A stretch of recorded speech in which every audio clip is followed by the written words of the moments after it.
Hey everyone, this is Brian from Triple Threat Productions. We are here with Lacey Caroline. Lacey Caroline. So, why don't you tell us about yourself, your music, things like that?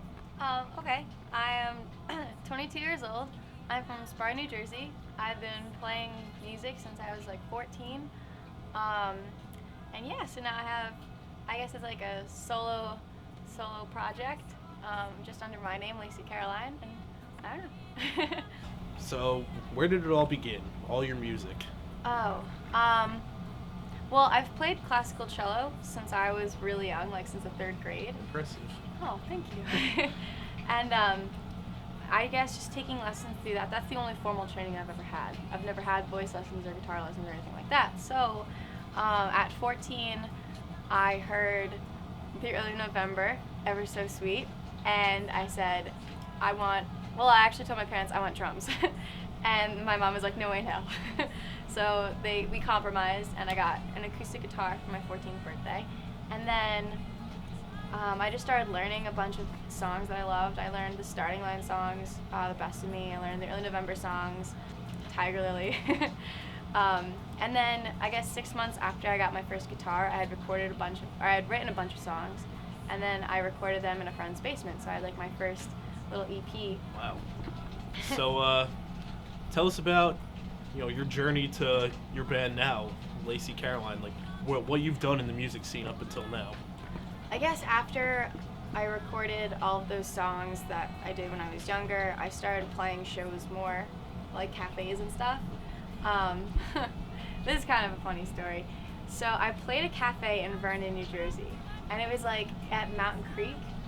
And at that cafe, I met a bunch of guys, and they were in this band, and they're like, "Hey, we think you're kind of a good singer, so can you come sing on a track for us?" And I was like, oh my gosh, sure, okay, yeah. And I went and sang on this track, and the track was called An Unsettled Stomach and a Dash of Deceiving. And I think I was like 16 at the time, because I had to get my mom to drive me to the cafe. But that band was To Kill the King. And then To Kill the King went through, they became almost iconic in the North Jersey music scene as a hardcore band, and it was really cool that it was Rob Baranoff, shout out to Rob, that he was like, "Hey, will you come sing on this song for us?" And that's kind of how I got my foot in with like the North Jersey music scene. And then from there, I just started joining more bands. I was in this band called Walden with kids who are now the masterminds behind the title. It's really funny how. Wow. Yeah. So you've been through every important local band in our area. It's really funny how like everything's totally connected and really intertwined when you get down to it. So, Wow. And then I joined another band called So Much for Sweet Talk, but they were from New York.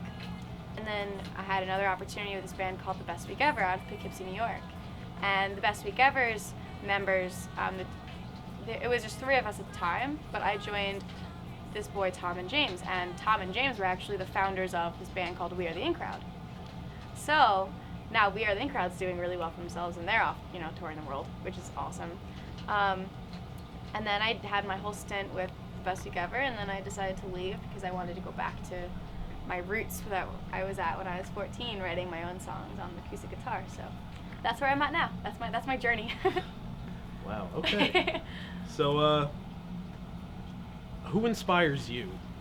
Oh gosh. I know you said, the Early November or the Starting Line and bands like that, but you have a very different sound from those bands. It's very unique. What other Well, thank you. musicians or singers, songwriters would you say influence what you do now? Gosh. This is gonna sound cheesy, but I grew up listening to Christina Aguilera because I was like a little girl, and I don't have any brothers. I have an older sister, and I just kind of had to find music on my own through her. So I would like rummage her room, and I found all of her CDs, and she had like the Mandy Moore CD, Britney Spears, and I really attached to Christina Aguilera because she's such a phenomenal vocalist. And at this time, I was like, I don't know, 10 or something. I like didn't know what singing was. I didn't sing. I didn't know I could. And like, of course, I was a little girl, NSYNC and Backstreet Boys. I have to. I have to be honest. I listened to a lot of hardcore because I was just so immersed in the North Jersey hardcore scene. And I guess from that, it just went into, I started listening to a lot of pop punk. I'm a huge fan of the Wonder Years and bands like that, and Set Your Goals. And I think that where my sound comes from, it's a mixture of everything. And I think lyrically, I just write everything that I feel. So I think rather than what artists have influenced me, like I know, like my writing style comes a lot from the Early November, comes a lot from those emo bands that put so much emotion into their songs and so much feeling, and every lyric was very heartfelt. I think a lot of that has influenced how I view the world and how I perceive situations and how I write about them. And my lyrics kind of always tell a story, and they always, it's like reading my diary almost. You can kind of tell what I was going through, what I was feeling at the time. So I feel like all of that, it's not just how, or like who's influenced me, but how I've perceived the world and how they've influenced how I perceive the world around me. Wow, So. that's lengthy, I'm sorry. No, it's just, I've never heard someone describe it that way, as opposed to, oh yeah, these are all the bands that I base my stuff off of. Yeah.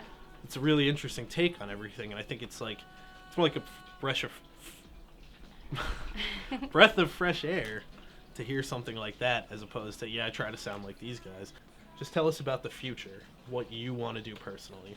Oh gosh. I want to do everything. If there's a combination between touring the world, writing a lot of records, I'd like to be on the radio. As cheesy as that is, but I think that the radio could use a breath of fresh air as well. And I don't know, I would just like to combine all of my experiences with either music, touring, or all the experiences I've had by like going to school, and just, I don't know, send me out into the world so I can try and inspire others. Make sure you check out the acoustic set that we recorded with Lacey. Awesome song. Everything just sitting in the room while she was doing it. I still have the song stuck in my head. Hopefully you guys will too. Thanks for watching. Have a good one, America.